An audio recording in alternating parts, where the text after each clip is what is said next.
Bienvenidos nuevamente a este espacio provisto por el Ministerio Hispano de la Asociación del Sureste de California, en el cual se dará un repaso de la lección de escuela sabática al punto. Con gusto en nuestro corazón, les saludan nuevamente sus amigos y hermanos Guillermo Quirós y Enrique Báez. Bienvenido, pastor, gracias por su compañía. Muchas gracias, pastor. El título de la lección de esta semana es Anden como sabios. Y no olvide suscribirse a nuestro canal, darnos un like y comparta con amigos y hermanos. Esto es Escuela Sabática al Punto.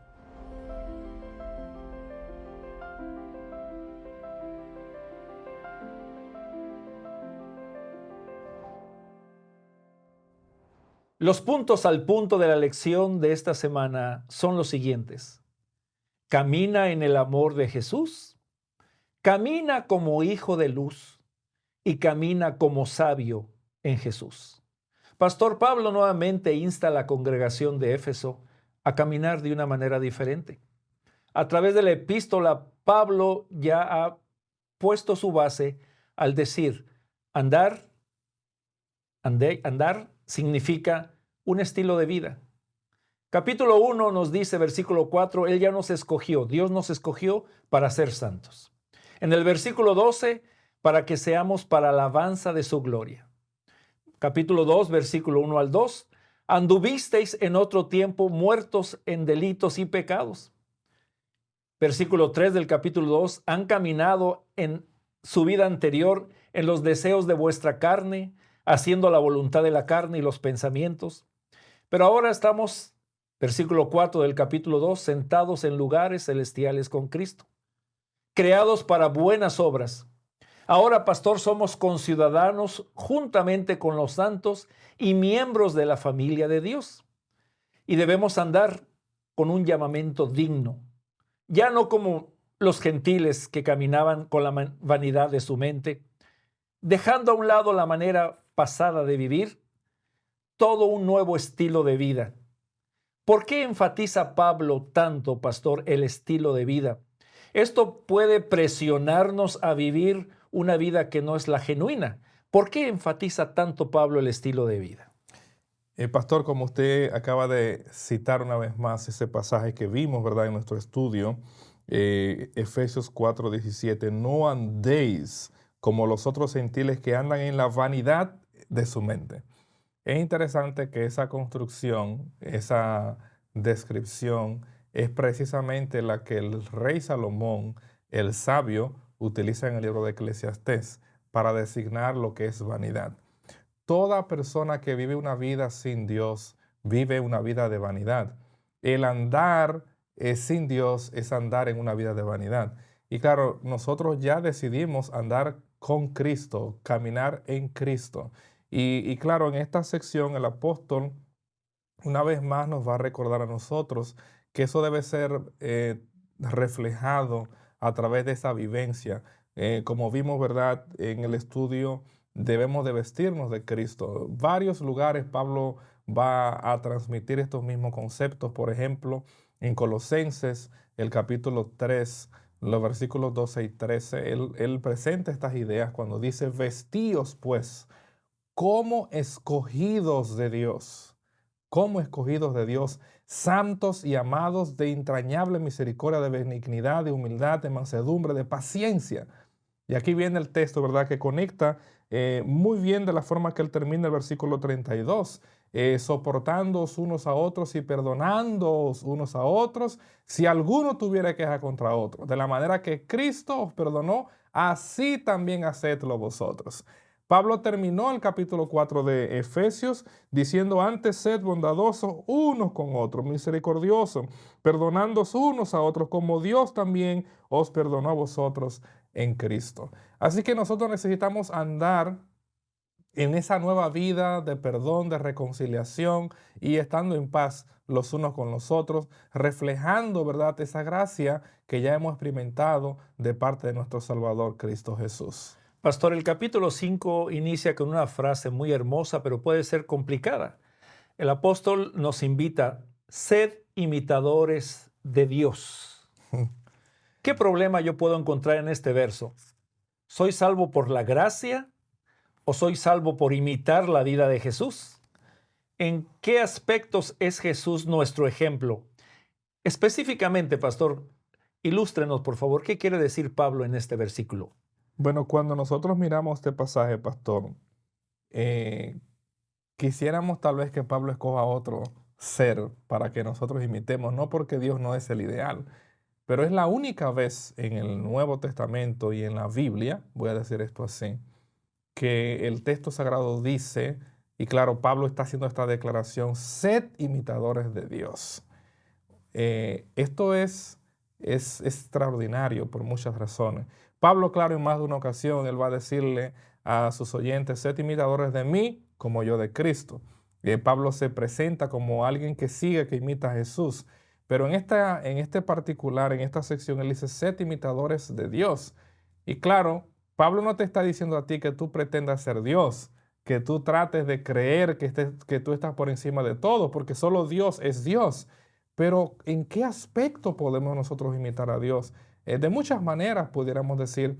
En el Nuevo Testamento, en el Antiguo Testamento, estas ideas de nosotros seguir el ejemplo de Dios está explícita en el pasaje, aunque no se use el mismo lenguaje de imita a Dios. Pero ya nosotros escuchamos cómo Pablo terminó el capítulo 4. Sed bondadosos unos con otros, misericordiosos, perdonándonos unos a otros como Dios también os perdonó. Es decir, él declara: sed imitadores de Dios, porque él ha dicho que nosotros necesitamos ser misericordiosos como Dios es misericordioso. Y precisamente tú puedes recordar lo que Jesús declaró en Lucas capítulo 6, versículo 36, que contiene el mismo pensamiento, pastor. Cuando el Salvador dijo: sed pues misericordiosos como también vuestro Padre es misericordioso. Todos nosotros hemos disfrutado la misericordia de Dios. Todos nosotros hemos disfrutado el perdón que Dios nos otorga. Entonces, si hay algo, apreciado amigo, que tú y yo tenemos el privilegio de imitar a Dios, es practicando misericordia Amén. con todos nuestros semejantes. Y yo debo decir esto, pastor. Hay una historia que a mí me encanta, que ilustra lo que es esa transacción de perdón, de recibir misericordia y gracia. Todos nosotros recordamos ese momento cuando Esaú y Jacob se encontraron. Después que habían pasado décadas, la historia nos narra en Génesis capítulo 32, que claro, Esaú venía en son de guerra, pastor. 400 hombres armados, dice el texto, ¿verdad? Jacob se quedó solo esa noche y allí el ángel Dios se le apareció. Y cuando Jacob alcanzó a ver a su hermano Esaú que venía, el texto dice que cojeando vino, corriendo, se tiró a su cuello y ambos lloraron. Y ese día Jacob entendió que aunque él merecía la ira de su hermano por lo que él había hecho en su vida en el pasado, él recibió misericordia y perdón. Y lo que quiero es hacer mención de esto, pastor, y por esto traje esta historia a colación. Jacob dijo: hoy he visto tu rostro como si fuera el rostro de Dios. Y claro, Jacob nombró aquel lugar Peniel, que significa rostro de Dios. En otras palabras, apreciado amigo, tú quieres imitar a Dios, tú puedes imitar a Dios. Cuando tú perdonas lo imperdonable, cuando tú das misericordia al que no la merece, en ese preciso momento la gente ya no ve tu rostro, sino el rostro de Dios a través de ti. Esto es precisamente lo que Pablo está abordándonos en este pasaje. Sed imitadores de Dios, porque ya otros lo han hecho en el pasado.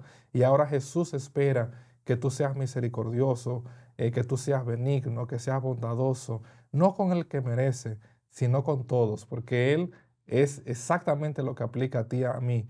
Nosotros no merecemos nada, pero Dios se complace en perdonarnos, en amarnos, en darnos una segunda, tercera, cuarta, quinta oportunidad. Pastor, con esta hermosa explicación, el apóstol Pablo continúa y nos dice, querido hermano y hermana, hay una conducta que no es apropiada para el creyente, para el cristiano. Él dice, ni aun se nombre entre vosotros, porque no conviene a los santos. Y entonces él menciona una lista completa de pecados sexuales: fornicación, inmundicia, necedades, truanerías. Dice, esto ni se mencione, pastor, porque no conviene a los santos. La cultura en la cual está viviendo la época y la cultura en la que Pablo está viviendo, como la nuestra, pastor, hay mucha inmoralidad sexual. El tipo de comportamiento que Pablo dice que no conviene a los santos está aprobado en la época en que él vive. Así es. Pablo incluye avaricia y palabras deshonestas, y también nos dice, esto es una manera de describir un caminar. Pastor, estamos viviendo en una época muy similar a la que Pablo está viviendo. El Hijo de Dios, que imita la vida de Dios, se enfrenta a estas situaciones y el apóstol Pablo nos dice, no conviene y no la vivas. ¿Cómo podemos nosotros ser ejemplos a los que nos rodean en esta época tan permisiva de todas estas situaciones de pecado sexual específicamente? Pastor, yo voy a mencionar, aprovechando esta pregunta, un principio de vida que ya hemos discutido con este verbo andar. Es decir, somos llamados a andar en la luz, a andar como hijos de luz, como el apóstol va a presentarnos, ¿verdad? También en este capítulo. En el libro de Deuteronomio, pastor, existe un pasaje que yo pienso que resume una manera de nosotros vivir. Y es Deuteronomio 13:4, donde el apóstol dice, donde Moisés, ¿verdad? Le dice al pueblo, por mandato de Dios, en pos de Jehová vuestro Dios andaréis. Este es un principio que se aplica a cada hijo de Dios en este mundo. Dios nos ha llamado a nosotros no andar en pos de Hollywood. Dios nos ha llamado a nosotros no andar en pos del posmodernismo. Dios no nos ha llamado a nosotros a andar en pos de la filosofía humana donde Dios no prevalece, sino que Él nos ha llamado a andar en la luz, a andar en pos de Dios, como dice este pasaje. Y en este texto, Moisés resume, a Él temeréis. A Dios tú temerás, guardaréis sus mandamientos y escucharéis su voz, a Él serviréis y a Él seguiréis. Dios nos ha llamado, Dios nos ha escogido, Dios nos ha invitado a andar en pos de Él. Y claro, pastor, es real que en los días que nosotros vivimos son días desafiantes, similares como usted menciona a la época que Pablo ministra y envía esta epístola a los creyentes en Efesios, porque en la cultura romana que ellos vivían, la promiscuidad era lo que predominaba. Usted mismo mencionó, ¿verdad?, cómo en la librería de Celsus había un túnel que los hombres aparentaban ir a leer libros, se metían al túnel y terminaban en el burdel. El corintianizar, como se conocía en la época, los soldados romanos iban a Corinto a tener sexo en todos los lugares que ellos quisieran, porque era parte de la vida, la promiscuidad. Pero tú y yo, apreciado amigo, hemos sido llamados a andar en pos de Dios, de su palabra. Yo sé que para cada joven, cada adulto, cada situación que tú y yo podemos confrontar, nosotros recibimos la presencia de Dios. Y claro, nosotros miramos en este pasaje cómo Pablo no tuvo temor, pastor. No tuvo temor de mirar a la cultura como para decir, pues si la gente lo hace. Hay un principio, ¿verdad?, que yo recuerdo que a nuestros hijos, a jóvenes lo he compartido.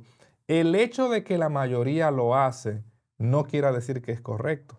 Es decir, el hecho de que la mayoría hace algo no quiere decir que es correcto. Tú tienes que ajustarte a la palabra de Dios, andar en pos de Dios. Por eso Pablo aquí, él no tiembla al decir, pero fornicación, inmundicia, no se debe ni siquiera mencionar en torno a nosotros como hijos seguidores de Cristo. En otras palabras, sí hay poder en Jesús para que tú y yo vivamos en la luz que hemos recibido, dejando el viejo hombre y vestidos de Cristo Jesús. El vivir este estilo de vida que Pablo señala que no se mencione, trae consecuencias, versículo 5 al versículo 7. Una conducta que no es apropiada para los cristianos en nuestros días. Número 1, no tienen herencia los que practican estas cosas en el reino de Dios.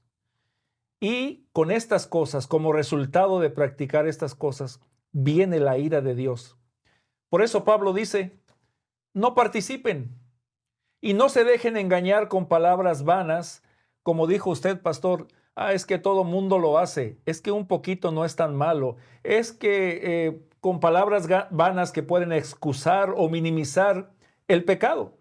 El Señor nos dice en su palabra, no conviene ni que hablen, ni participen, porque ahora son hijos de luz. Hay que comprobar lo que agrada a Dios, cuál es la voluntad de Dios. Y entonces viene, pastor, una palabra bien fuerte en este momento donde el apóstol Pablo dice, no hablen, no participen, en lugar reprendan las obras de las tinieblas. En esta época, pastor, ¿cómo vamos a reprender esas obras? Muchos se van a preguntar en esta lección, ¿pero dónde queda el amor de Cristo? ¿Dónde está el aceptar al pecador? Tal vez nos van a criticar que somos jueces y no debemos demostrar el amor de Jesús a los demás. Pastor, ¿me quedo callado o hablo? La luz resplandece en la oscuridad. Amén. Jesús es la luz que alumbra a todo ser humano. Él es la luz del mundo, pero Él también nos dijo a nosotros, vosotros sois la luz del mundo. En otras palabras, cuando tú y yo estamos apegados a la voluntad divina, cuando tú y yo entendemos que hemos sido llamados a andar en la luz, a vivir una vida que refleje al Cristo en el cual hemos creído, tú vas a tener la oportunidad de vivir una vida de amor al prójimo y al mismo tiempo de enseñarle a los que te rodean cuando algo está mal. Recuerda el ejemplo de José. Él estaba viviendo, ¿verdad?, con todos los privilegios y aquella mujer quiso acostarse con José, pero José aprovechó la oportunidad para recordarle cómo puedo yo pecar haciendo este grande mal. Mi amo me ha entregado todo en mis manos excepto tú. En otras palabras, la palabra de Dios prevalece a través de las edades, como dice Isaías 48, sécase la hierba, marchítase la flor, mas la palabra del Dios nuestro permanece para siempre.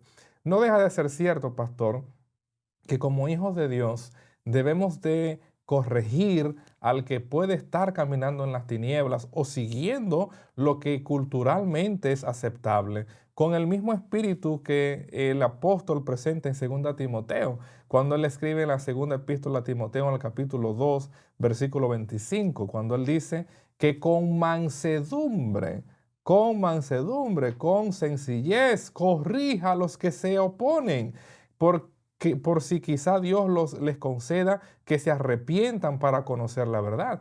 Es decir, tú y yo somos llamados a resplandecer, a testificar, a mostrar al mundo cómo los hijos de Dios vivimos andando en la luz, y de esa manera podemos testificar con mansedumbre, con amor, a los que viven una vida opuesta a los caminos de Dios.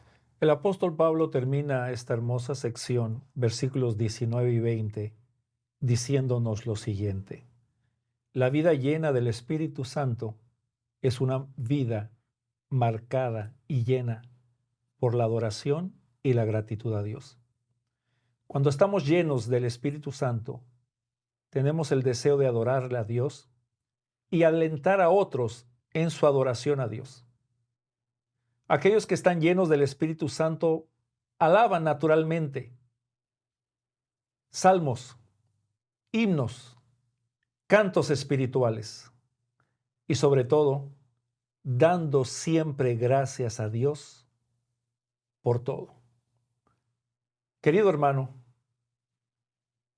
querida hermana, querido pastor, miremos con diligencia, seamos cuidadosos cómo caminamos. Pidámosle al Señor del cielo Pidámosle al Espíritu Santo que ponga en nuestra vida y en nuestro corazón su amor y la sabiduría del Espíritu Santo. Y como dice el apóstol Pablo, es tiempo de aprovechar el tiempo. Tenemos la oportunidad de brillar para Cristo Jesús. Aunque los días sean malos y vivamos en épocas difíciles, el llamado de Dios a su iglesia es alto y es sagrado. Esto ha sido Escuela Sabática al Punto.